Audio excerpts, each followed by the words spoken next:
વડાપ્રધાન નરેન્દ્ર મોદી દ્વારા હર ઘર તિરંગાનું આહવાન કરાયું છે। ત્યારે સુરતમાં આગામી તારીખ 11મી ઓગસ્ટના રોજ મુખ્યમંત્રીશ્રીની ઉપસ્થિતિમાં તિરંગા યાત્રા યોજાનાર છે। તે પહેલા સુરતના વાય જંકશન ખાતે સુરત પોલીસ કમિશનર દ્વારા તિરંગા યાત્રા પહેલા વાહન ચાલકોને તિરંગાનું આજ રોજ ફ્રીમાં વિતરણ કરવામાં આવ્યું હતું।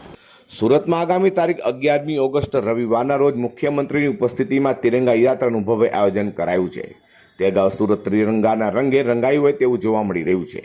આ તિરંગા યાત્રા પૂર્વે સુરત પોલીસ કમિશનર દ્વારા વાહન ચાલકોને ઝંડા વિતરણ કરવામાં આવ્યા હતા। પોલીસ કમિશનર અનુપમસિંહ ગેહલોત દ્વારા વાય જંકશન પર લોકોને તિરંગા આપવામાં આવ્યા હતા।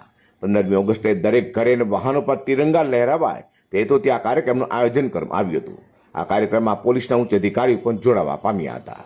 આઝાદીના પર્વ 15મી ઓગસ્ટ અગાઉ સુરતમાં 11મી ઓગસ્ટના રોજ 2 કિલોમીટરની તિરંગા યાત્રાની તડામાર તૈયારીઓ શરૂ થઈ ગઈ છે। વાય જંકશનથી લાલભાઈ કોન્ટ્રાક્ટર સ્ટેડિયમ સુધીના 2 કિલોમીટરના રૂટ પર તિરંગા યાત્રા યોજાનાર છે, જેમાં મુખ્યમંત્રી ભૂપેન્દ્રભાઈ પટેલ પણ જોડાશે, જેથી વહીવટી તંત્ર દ્વારા અત્યારથી જ અલગ અલગ ઇવેન્ટ્સ સાથે તડામાર તૈયારીઓ કરવામાં આવી રહી છે। Bureau report G10 news.